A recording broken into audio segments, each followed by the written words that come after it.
We were speaking about the special vision available in Eretz Yisrael. What the rabbis say, there's no Torah like the Torah of Eretz Yisrael, right? In Breshit Rabbah. He called it like the view from the top of the mountain, the vantage point, a certain ability to see things, perspective that is not available from the bottom of the mountain. It's a different reality. It's like the view from the roots above, this holistic, bigger picture.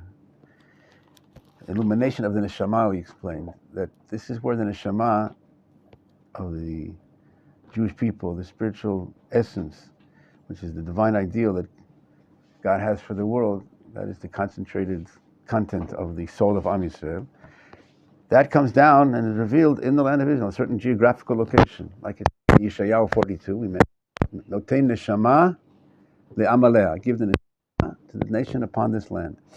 This is where the neshama, the spiritual content, can be revealed. Like metal conducts electricity, plastic doesn't conduct. The created entity that God created, certain vehicles that enable this name of God, this ideal, this energy, this positive quality of light, of justice, of truth, of absolute divine goodness that comes to our world, intersects with our world through the bridge. I mentioned the ladder, right? The bridge that God created. The land of Israel is that bridge that enables the antenna that picks up the divine sound waves for all of creation, for all of mankind. Right? From you, like it says to the fathers, all the nations will be blessed through you. That's the vehicle of bringing blessing, not for you alone. It's for creation. It's God created this vehicle that enables this connection to Him, in other words, for us, how to receive and to fulfill and to express this goodness in our world.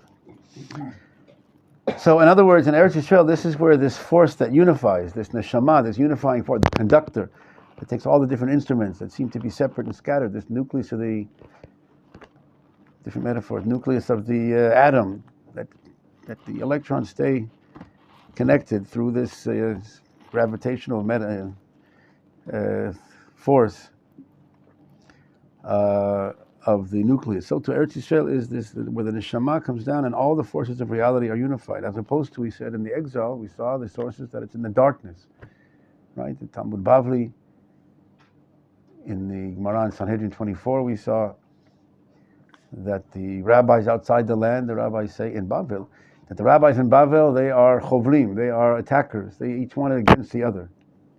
As opposed to Eretz Yisrael, it says Noam, there's pleasantness.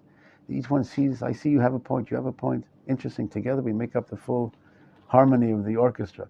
In Bavel, without that conductor, without that unifying force, then they're attacking each other. Each one sees themselves as separate and opposing forces. My opinion, mine's right, I'll bring 30 proofs to my opinion, you're wrong. It's me or you, it's one or the other. It's pieces, piece by piece, and trying to get together to make a total picture, so to speak, of finding the truth, groping in the dark. But that's what the rabbi said. We saw this in Psachim 34, that Rabbi Yirmiyah calls the rabbis. He says, you foolish Babylonians, you sit in the land of darkness, you say words of darkness. Not because you're not intelligent. That's not a personal thing. We saw the Gemara in Shabbat, right? All these things that we saw before. That it's not a personal distinction. The rabbis in Eretz Yisrael are smarter than what's outside.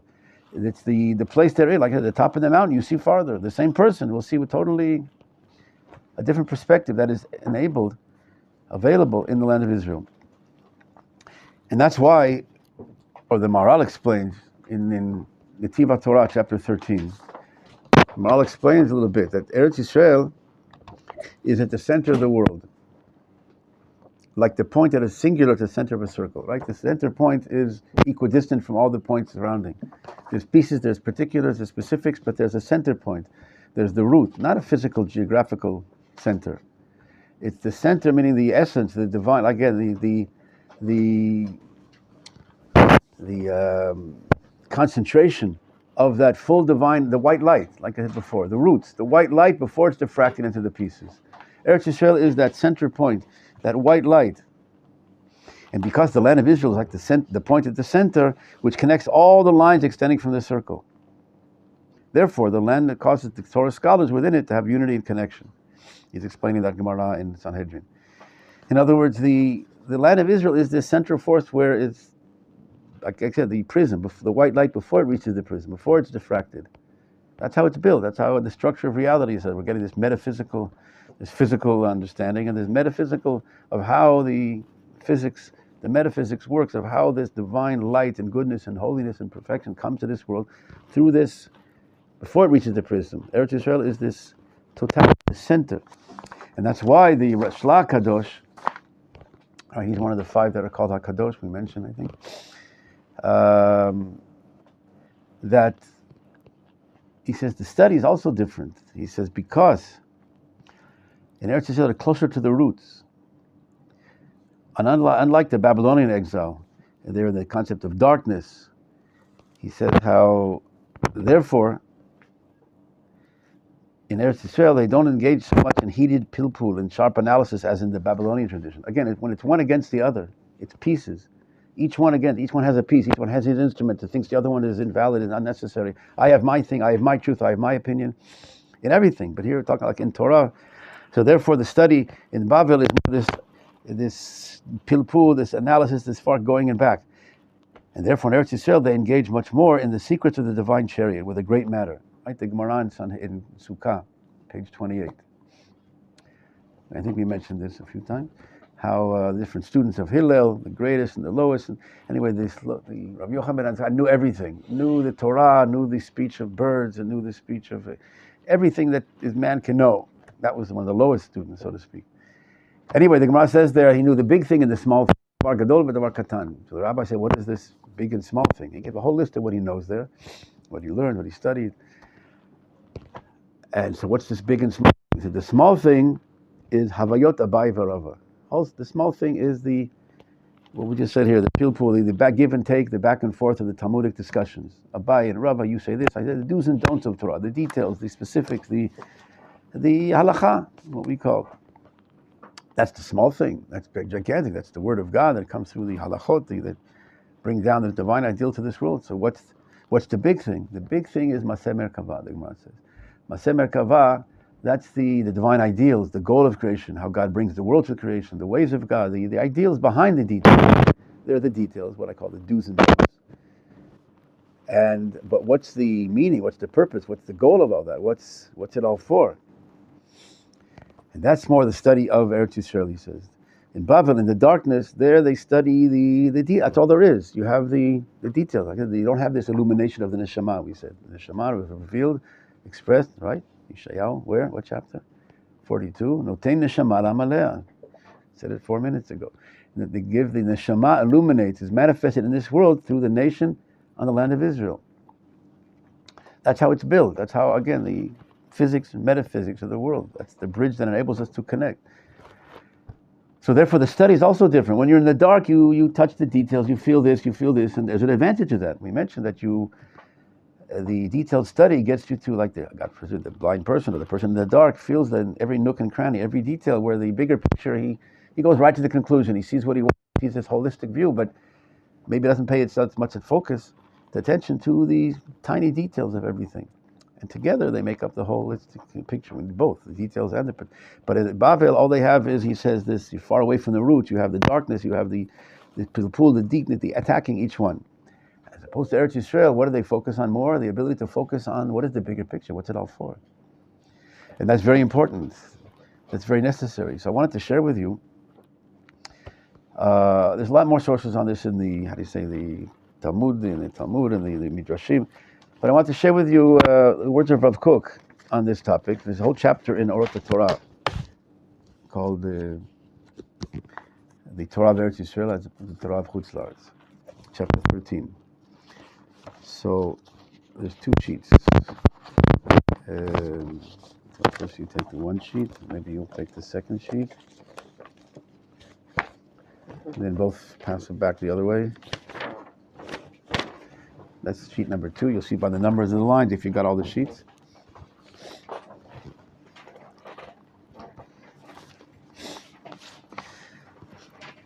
So you'll see here that Rav Kook deals with the sources that we saw a little bit, and also explains. Everyone got both sheets? There's 3 sides. Here, there's one here.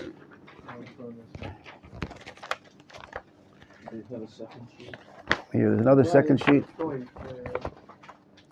There's 3 sides. In other words, one page has 2 sides and one has the 3rd sheet. What are you missing? Okay. Anyone else missing the one-sided one? Okay. Okay, so this, again, I shortened it. This is condensed. It's not the whole chapter. Each paragraph needs study and analysis and depth. I just wanted to do this an quick overview to get the idea of what we've been saying, what we discussed, to summarize it, so to speak. But there's so much on this topic, and then you will see, maybe also here, the depth of why is it so important. What's the difference? We're learning Torah here, there. So he brings down, again, this is in section 2, there's a few paragraphs, so to speak, in chapter 13, in the whole thing, and this is not the whole paragraph. And the gold of the land is good. There's no Torah like the Torah of Eretz Yisrael. That's the Breshit Rabbah that we brought down, the first source we saw. In every generation, we needed to greatly cherish the Torah of the land of Israel. It's always important, this bigger picture, this understanding of the holistic view of what land Eretz Yisrael provides. But even more so in this generation, a generation of these contradictions, so to speak, the decay and revival. The child, the generation is a child of an era of darkness and light, despair and strength. It's a unique generation that we're living in. There's a lot to talk about. How on one hand, we're coming back, redemption. On the other hand, the spiritual, seemingly regression, going backwards and then lower. There's different, the paradoxic generation, a very of the weakness of the generation towards the Messianic era, like the Gemara says at the end of the Gemara in Sotah. Gemara says, Mashiach, except to the Mashiach, there'll be the chutzpah. Chutzpah. There'll be an abundance of chutzpah, of brazenness, and get the whole list there of different things that you think the time of the Mashiach can get it better, and better, and wow, the Mashiach is just like more and more light and better and holier, and everyone just reaching the point and the final full expression of the Mashiach. But the Yafka gives signs there of negative things. And that's this, we mentioned the parallel, so to speak, the metaphor of the adolescent stage of development. The child develops, he's such a good, obedient child, and all of a sudden he grows up and starts asking, what am I living for? What's the purpose of life? And rebelling against his parents and the authority. And again, because he's ready for the bigger stage, the adult stage, he's prepared for inside, it's already the preparation is there, the demand therefore for understanding, the bigger understanding and who he is and what he is, he's outgrown the the child stage. He's not yet in the adult stage. He's in this no man's land, not an adult and no longer a child. So there are these decay and revival, the darkness and light, these seemingly paradigm. The child is no longer this nice, obedient child that he was up till now. What's wrong with him? What happened to him? But it's not because he's gone backwards. He's going forwards toward a new stage that needs a different understanding, a higher understanding, a fuller, not just to live because of instinct to grow and develop, but now why? To understand, to comprehend the significance of his life, what's it for? And that's why the demand, what Rav Kook will say here, therefore this generation, line number 90, we need the elixir of life, that which can give it life, specifically from the Torah of the land of Israel. That's what has this potion, this special content that can give the meaning. We need to show it the truth and clarity that exists in our divine treasure. What the Torah has, people think the Torah is just the do's and don'ts, the branches of Torah, what I call it, the extensions into the practical world. Like we saw just last week in Parsha, we went from Yitro, the manifestation of godliness, the revelation of God at Sinai. Then we start with these laws of torts and different things, of damages, of the shore and the board. What we go from this lofty thing to details, but that's the whole point. The grandeur of Torah, of God's will, how to bring down that bigger will, that bigger ideal to this world, how to live according to it. It's not some ideal, some artilai, some abstract ideal of holiness in the other world. And this world is left in its ways of corruption and materialism, whatever, which is other religions, a separation of church and state. You can't manifest these holy ideas in the practical world. But the whole goal of Torah, the oneness of God, He created all, the soul and the body, the heaven and the earth, to manifest holiness on earth, to be an angel on this planet, with the body, not just to deny the body, not to live in some monastery into vows of celibacy, to get married, to have a life and holiness, how to bring down that holiness into the practical world, into the details. The problem is, when you see only the details, it becomes dry and empty. It becomes meaningless, minuscule things. That's what the first Christians, right? They wanted bigger goals and how to save the world. And they told them, don't mix your meat and milk spoons. They were Jews. I mean, they wanted the holiness that you couldn't find, and so they went away from the Asians. They went to the caves of Yamamelach, Dead Sea, whatever, to find more holiness. Society is problematic with mankind and society. You have to deal with the physical. We want holiness, so to speak. But holiness isn't in the other world. Holiness is to manifest it in this world. But that was ultimately the Christianity, to throw away the practical mitzvot, because they seemed, again, as meaningless and dry. Who says that that's what will happen? The Tikkun Zohar. Rav Kook. No, I don't have that part. I was thinking English. Oh, so what I happen to have here. In Orot, page Kuf Aleph, I think, Rav Kook says, he's writing to the rabbi, so to speak, my dear brothers, Chachmei Torah, we have learned, we've studied, we've taught, all these different things we've studied, but we forgot the bigger essence, the divine and his grandeur. We didn't listen to the words of the rabbis and the prophets that called out, screamed out at the top of their lungs, Kolei kolot, tzadikim chasadim. That what did they call out? That ultimately, the end of the practical side of the Talmud alone will become dry and barren. If all you have is the details, what I call the do's and don'ts, the final extensions, these branches, these tiny do's that don't do that, don't mix these. I want it, again, communism, socialism, fix the world, fix mankind, human culture, society. And you tell me don't mix these spoons. Well, you can stay with your religion. Let me now go have life. There's life and there's religion. There's Torah and religion. Torah and life. Again, separation of temple and state, as if God forbid. But that's what the rabbi said. That's from the Tikkun Zohar. Of course, brings in another letter. You get Takanah, you've learned once. That the Tikkun Zohar says that. Woe unto those that cause the Torah to become dry. Not that Torah is dry. But if you only have the branches, you only look at the branches, disconnected from their roots, they dry up. Not because they're dry, right? If you see only, if you detach them from their roots. If you don't, he says, when will they become dry? If you don't bring into it the waters of the bigger wisdom, what we said before, what the Gemara Sukkah, right? The Davar Gadol, the big thing. What's it all for? What's it about? What's the meaning? What's the purpose? What's behind all these details? If you don't have that, the details, like I said, seem meaningless and minuscule and ridiculous and unnecessary. And I want big things. But if you understand how this bigger ideal, this super divine ideal of beyond this world comes into this world through exactly, yes, meticulous, specific, exact details. That's the physics, the metaphysics of how the world is built. The brain, I think something is out of place, a tiny little detail. What's so important?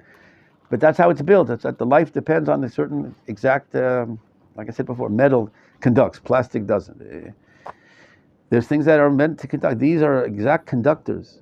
Nefesh HaChaim, when the student of the Vilna Gaon has a whole book, Rav Chaim Volozhin, in his book, the Nefesh HaChaim, reveals this content, let's call it, the bigger, supernal, universal, worldly, more than worldly, world effect of the commandments, not only your commandments, your actions, speech, and thought. And he compares that or parallels them to the nefesh, ruach, and neshama.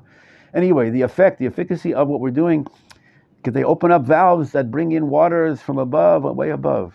See, if all you have is the faucet, this tiny faucet, like the child, remember I told you the child in the Pentagon or whatever, and he just pushes a little button. Well, I just pushed a little tiny button. Yeah, but that button, you know what you just did now, there's a missile, ICBM, that goes, half the world is destroyed. So you push a tiny thingy, but there's spiritual connections and connection to levels. And that's what the deeper wisdom of Torah deals with, and how it works, and how the beauty of it, how amazing it is, how everything is so important.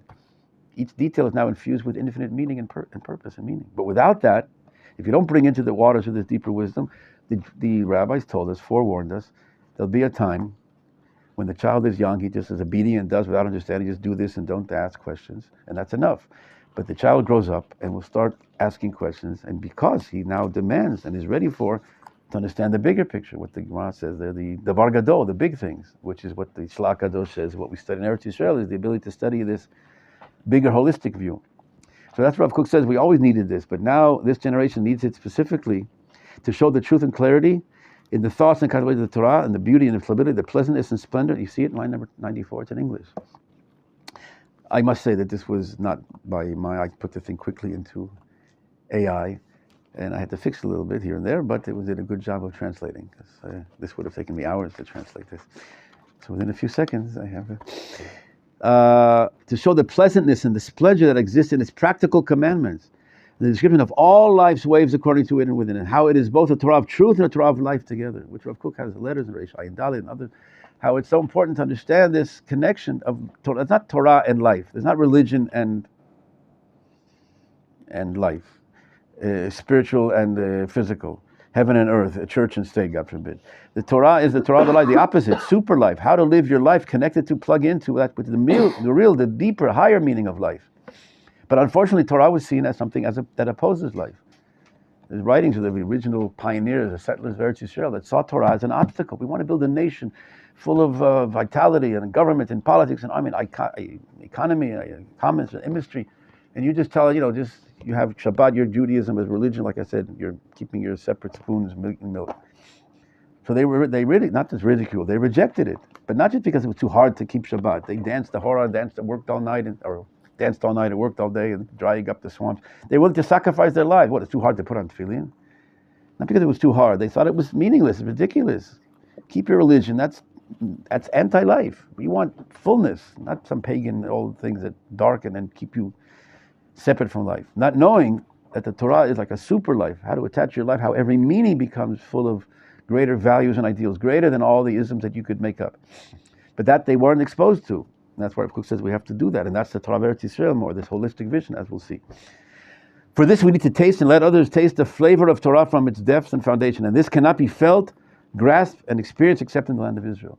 Like we saw the Shlach Kadosh. This is where, based on all the sources we saw, this is where the neshama is illuminating, and where this bigger understanding, this whole holistic white light, this bigger picture of Torah can be understood. There were rabbis that can learn it and study outside of Israel. They can get above keep their head above water, against the outside. This is in the darkness, what the rabbis call it, the Torah in darkness. Right, that was the Talmud Bavli, right? Sanhedrin. Rabbi Yirmiyah says, "B'machshakim hoshivani, you've settled me down in darkness like the dead of the world." That pasuk from Eicha. Rabbi Yirmiyah says, what in the Talmud Bavli? This is the Talmud Bavli. This is the Talmud of Bavli. What do you mean darkness? Again, it's not a subjective thing. This is the reality that it's very difficult and almost very difficult to see the holistic view when you're like the white light, when you're after the prism and the different aspects of the different colors. To see above the reality you're in Chutz La'aretz. It's a difficult thing, and to get it fully and complete and whatever, that's only in the land of Israel. Here in section 3, you have a sheet. There's sheets here if you want. There's more sheets if you want. In section 3, again, this is only part of it, but everything that is understood in relation to the Torah of the exile, in a particular sense, rises in the context of the Torah of Eretz Yisrael to a general understanding. In other words, all the things that are seen as details, as specifics, are seen here in the collective vision. What? There's more sheets if you want. No? You need a sheet, or you just need a chair? We need a extra for both of them. For both of them? Both sheets or both? Line number 100. So all that we talked about, that everything is seen as specific, the details. The first one? Or in other words, in the exile, we have the specifics, we have the details. You're under the prism, so to speak. You're in the diffracted light. You get these pieces. All that we saw that Chazal say. It's not... Right, Rav Kook is just coming after. I'm trying to bring you this now to summarize, to understand in depth what the rabbis were saying. But this is what the rabbis describe in the sources that we saw, and there's many more. That the specifics, the details that are understood in Chutz La'aretz, now they become like you turn on the light, and all of a sudden you see all the specifics, how they make up this bigger picture. You don't see just piece by piece. There, like I said, the blind person in the dark, piece by piece, he tells her this is a chair, this is a table, and he puts together, try to get what this is. Like the pieces of the puzzle, without having the cover, right? You don't see the cover. Each piece, you're trying to put them together and figure out how they go together and to make up what's it called? That's deductive, right? From the particulars to the inductive is from the general to the specific? No? Deductive is from the general to the... Okay, so this is inductive. They induce from the details, from the specifics, and try to make a picture. But then the lights go on. He sees the holistic view, how everything fits together, everything in its place, and it's a different view. Everything that's understood in Chutz La'aretz, as in a particular sense, rises up and now gets its full context in the general understanding. The Torah of the exile deals with the rectification. Now look at this, not just the Torah details, or deals with the rectification. Therefore, the focus of Torah of Chutz La'aretz is on the individual, with concern for either his material or spiritual matters, for his betterment in his spiritual life and physical life, but all focus on the individual. That's the Torah of Chutz La'aretz. What it says in the Gemara in Brachot, page 8, Talmud Bavli, that when the Jews were in exile, the temple destroyed, God only has his Dalet Amot Shel Halacha, the 4 cubits of Halacha. What's the 4 cubits? We mentioned that, right? That's the individual domain, what you're allowed to carry on Shabbat. That's considered your domain. That's the private level. So God outside of Eretz Yisrael, now Judaism is now limited to the individual domain, the kitchen, Shabbat, your private, no longer the kingdom of priests and a holy nation, like it says before the Ten Commandments. What the goal of Judaism is to be this nation, that holy nation, a nation that is holy, national life, collective life, universal life, that all of that is sanctified and elevated, connected to this bigger ideal. And that's only in Eretz Yisrael. Outside of which, you're pieces, you're fractured. What Yechezkel 37, the dry bones prophecy, right? These bones that are scattered all over and drying up all over the world. Jews keeping the mitzvot and keeping and learning Torah. But again, the focus is on the individual. The rectification of the individual soul was considered for the material and spiritual, for its refinement and elevation and temporal and the internal and Olam Haba. But only as an individual soul, not so. Line number 105. Not so in the Torah of Eretz Yisrael. It is always considered with the collective, with the totality of the soul of the entire nation. This holistic view, the all-encompassing. The particulars are gathered within it. So what, we forget the individuals? They're not important? No. The individuals are elevated now. They have the context of their part in the whole. Every instrument in the orchestra is very important now. But and the importance is because he makes up this bigger music. Each limb of the body is important. Up to now, each one was separate, kept in the lung machine, the kidney machine. But now they're all working together. Each one gives its unique contribution to make up the whole of life. The neshama that is revealed through all those limbs. It needs all those limbs. Each one is important. Each one is necessary. As opposed to the view when there's no life thing. Each one is on its own machine, only, like I said, the instruments, each one alone. It doesn't see the important. Who needs the other guy? What's important is the drums, and there's importance to that. We'll see how the development is indeed. Each one focuses on the individual. Like each one learns his music. He learns to be an expert drummer. If you focus on everything, you become a jack of all trades and a master of none. You focus on everything, you don't become. No, each one is focused on his private thing. That's not good, so to speak. He's detached from the whole. But now he's just focused. But that's how he fully develops. Each one develops himself fully and totally to be that super drummer, that super violinist, and then the conductor comes, and the lights go on, like Eretz Yisrael, and then you take your part on the stage, and you realize how each one contributes. They're no longer separate and contradictory, but rather complementary forces that make up the whole. Each one sees the importance of the other. That's Torah Eretz Yisrael, the Noam, we said, right? They're pleasant with each other. I see your job, I see your role. You add, you contribute. Each one is needed. But that's that view that can be in Eretz Yisrael, where it has that potential, so to speak, that white light, that you can see them all together. And here, so the particulars don't get lost. They're gathered within it in its entirety. They're elevated in its elevation and crowned with its crown. Section 4, so we'll just read line again where I underline because there's so much. He talks about I want to read other things too. Not only Torah and its line number 115, found in the 4 cubits of halacha, right, the private, but the illumination of all life. Again, all of life, not only Torah. Now we're talking about the Torah, the mitzvot, the understanding, but it relates to everything. All of life is now illuminated with this holistic life force, this unifying force of the neshama that illuminates all of existence. Everything is elevated. From the depths of, line number 116, from the depths of spiritual revival prepared for the Torah of Eretz Yisrael, the boundaries and iron walls that divide between matter and matter, between different topics, different subjects, between discipline and discipline, gradually diminish. In other words, like we said before, when you have the isolated, you don't have this unifying force that each instrument is on its own, separate and divided.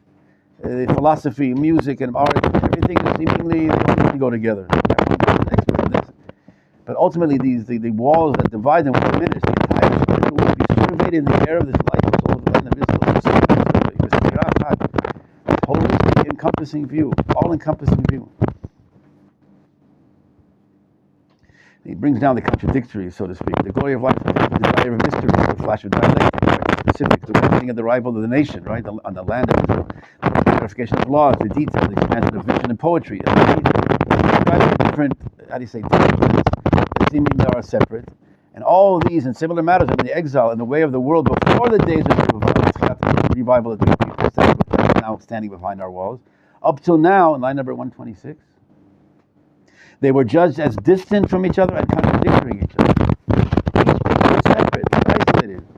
Me and only me. Ani v'apsi od. The drums, that's what's important. That's the main thing in life. I love drums. Who needs anything else? But not only, again, this again is the metaphor.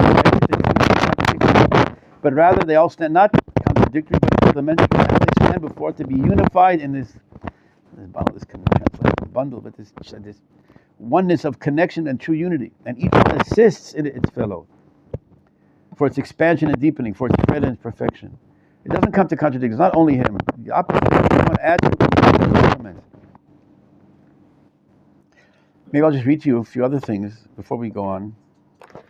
A book of this, what I call it, this holistic perspective, this unified view, this all. That's where it's all at. The all, the good, is found in the all. What does it say in the beginning of creation? When God looked at it all, and He saw that it was tov mod. When He saw it all, when you see it all, the all is the view, the whereas good is. Where separate is opposite. Is separation, that's where evil is. That's where bad and suffering. The identification, so to speak, with the allness, totality, oneness, unity, that's where harmony, that's where goodness is. In Ashrei, anytime you say the word all, that'll be your homework. Also, Aleinu L'Shabeach. Right? We say Aleinu L'Shabeach at the end of every day, the prayers. The first part of the prayer, the first half, is the isolationist. We're not like them, we're separate. Like it sounds like we're alone, we don't act with the rest of the world, we just have our religion, our truth, and our not like them, not like them. But that's all that separation, like the heart to be separate in one place in order to do what? To give life to all. Look at the second paragraph, is the separation is not for the sake of isolation, to be unique and in your proper place, and then to give life to all. But look what we say at the end of Aleinu L'Shabeach. To fix this world under God's kingdom, to connect, to plug everything in. V'chol berei basar, all of flesh will call your name. Lafnot elecha kol b'shei haaretz, v'kiru yedu kol b'shei tevel, ki nachaticha kol beretz, yishva kol hashon. Over and over again, the all. So look in Ashrei, there it's 7 times. In Ashrei you should count how many times, and its number is also maybe significant. But here, look at Rav Kook. The writings of Rav Kook, it's so, how do you say, blatant, clear,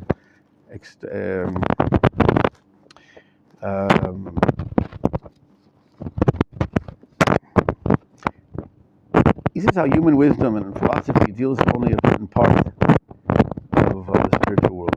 It's detached from what's outside it. It's fragmented. It's greater than this is the mystical quest, the spiritual. We're talking about the land of Eretz Yisrael is the vision of the deeper ideal, the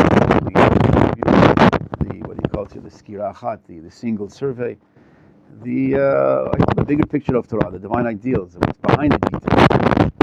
Greater than this is the bigger understanding, which by its nature penetrates to the depths of all thoughts, all feelings, all tendencies, all aspirations, all worlds, beginning to the end. It recognizes the inner unity of all of existence. There's an inner unity of all of existence. The fact that there's one God, so to speak, and not 5 or 6, and it's not just, there's not 10 or 20 gods. The oneness of the world, because there's one world, God created one world. That's the first the question is, how can it be that the world is full of, how can there be one God if the world is full of variety? From hot comes from one to one. The world is full of multiplicity, variety, diversity. So the Malach explains, no, the world really is one. We see, like again, the pieces, the fractures that make up the pieces, but the world really is one. There's one essence. Am Yisrael and Eretz Yisrael have this oneness, and there, from there, it goes out indeed, and it's diffracted and divided into all the different pieces which make up that whole. But it's not, don't start with and start with this. There's a oneness. The world is indeed one. Our goal, our understanding, and our Torah is to bring the world to the recognition of the inner unity of all of existence, the physical and the spiritual, the great and the small. And from this perspective, there's nothing big or small. Everything is, again, there's half of infinite. There's also infinite. Again, once you start reading Rav Kook, there's no end. But unification has one of the great afflictions of man's spiritual. This is usually one of the great afflictions of man's spiritual world is that every discipline of knowledge, every feeling impedes the emergence of the other. Like I said, it's one or the other. The result is that most people remain limited and one-sided. This defect cannot continue permanently. The truth is that no spiritual phenomena can stand independently. Each nature penetrated by all. Only the limitations of our mental capacities impede us from glimpsing these aspects of the spiritual domain that are imminent to be part of it. When man rises in spiritual development, his eyes will open up to see properly. That's what it says in Yeshayahu, that the blind will see and the deaf will hear. The earth will be full of the knowledge of God. He talks about another thing about unifying halakha and agadah. Again, it seems that things that seemingly are the halakha, the details, and the agadah, more the spiritual, moral, ethical teachings. Again, these two things that seem to be separate, and the unification of them. The concept of bringing together different realms. This is the basis of building and perfecting the spiritual world.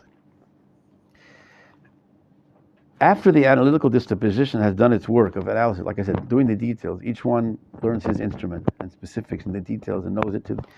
After they've done its work of analysis in order to clarify each discipline according to its category, it must make room for the synthesization to be activated in the soul, which has been illuminated by the concept of unification.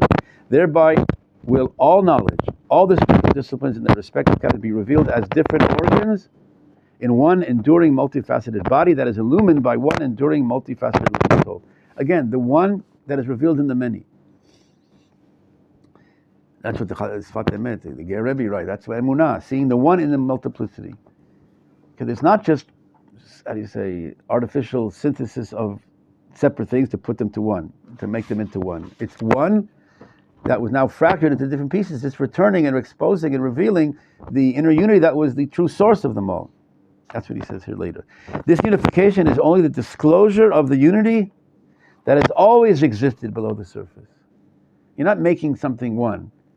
When husband and wife get married, it's not two different people get married. What does it say? The rabbis explain, right? It's one soul, palagagufa. Each one was like half a unit, and they're reuniting. They were separated into this world. They come down, but the truth is, they're just coming back to that their inner unity that was from before. That's where man comes in. That's where we have free will. If it was just automatic, then you would go out and like the animals go out. They don't have any. They look to go on a date, and she likes this. I like this. I like tuna. She likes gefilte fish. It's they go out. It's instinctive. They find their mate, so to speak. There's no problem. But by man, the glory of man, the greatness that he has the free choice. The separation is so. This individuality is so hidden, so to speak, that he has to go and shine, in fact, and check out and see and find out. But ultimately, what he's really doing is re-exposing that inner unity that was there, like you said before. So too in the world, the unification is only the disclosure of the unity that was always existed below the surface. On again, it's endless. The nature of spiritual perfection is to embrace everything in togetherness. That's how it's different from ordinary intellectual perception. The intellect starts from the detail. How does scientific method? You take different data, facts together, and put them together. And you make a theory, a hypothesis theory, and you validate it with more information. And more data. Sometimes you get more data to contradict it. You have to make a theory that explains more. So you're going again from the details, from the particulars. But there are people that are drawn to the. Here's an important, interesting chapter in Ortho Kodesh, that usually there's this opposition of different groups. Each one tends to think the other one with total negation, right? What I do is important, my field of study, my instrument, whatever my focus is. If you want to understand the opposition on the basis of inner significance, so why does that exist? Why is there this antagonism, or the chovli, like we said in the chutzlar, the seeing the other as unnecessary, as mine, me and only me? It appears as illustrating the need for spatial separation of plants, just like in plants. You put the plants, if you put two things too close together, then they'll take the minerals. You separate the seeds, right, so to speak, so they won't each one disturb the development of the other. So the spatial separation, he calls it, which serves as an aid to their growth, enabling them to suck up from the earth their needed sustenance. Thus will each develop to its fullness, each one separate. Like I said before, the drum, becoming an expert drummer, if he focuses, how do you say, pozel, he's like sidetracked, whatever, like a jack of all trades, he's this, I'll do that, then he doesn't become an expert. He, like today, everyone is a doctor of a certain one cell, whatever, he's an expert on. In every field that way. He's a professor of the Chinese history from 1842 to 1843. It's but thus each one develops to its fullness, and the distinctive characteristics of each will be formed in its all of its particulars. Excessive closeness would have blurred and impaired them all. The proper unity results only from this separation, which ultimately comes after, right? The separation, the full development, and then they come together. And that's what he brings from the Zohar. In a few places, one begins, I think it says, Kedusha. Holiness begins with separation and concludes by unity and unification. As opposed to, the Zohar says there, the Tumah, evil, impurity, starts with oneness. We're all one. Who said that? We're all equal. Everyone is the same, besides the Constitution, whatever, all men are created. Right? Korach, right? We're all holy. Everyone's holy. There's no difference. Levim, everyone is the same. But then it explodes ultimately, because not everyone is the same. Not everyone has the same job and the same role and the same. Everyone has a unique, different contribution. The limbs are not. Everyone should be one with giant leg or one giant heart. The body needs all the different things, and there's levels. You're right. There's more central. The body and the brain, the heart, are more central to life, etc. But we need them all. Not like therefore you can get rid of the fingers and the hand. Everything is needed. Everything makes up the whole. So holiness, or let's start with the evil, starts with everything is the same. It's just everyone there's no difference, and that ultimately explodes to separateness. Holiness starts with separation. Each one building up, fully developed, and then you come and expose not something new. You don't artificially bring them together, try to live peacefully. No, you expose the unification, the disclosure, the unity that has always existed. Rav Kook writes that in regard to the national rebirth, chapter 19, I think. The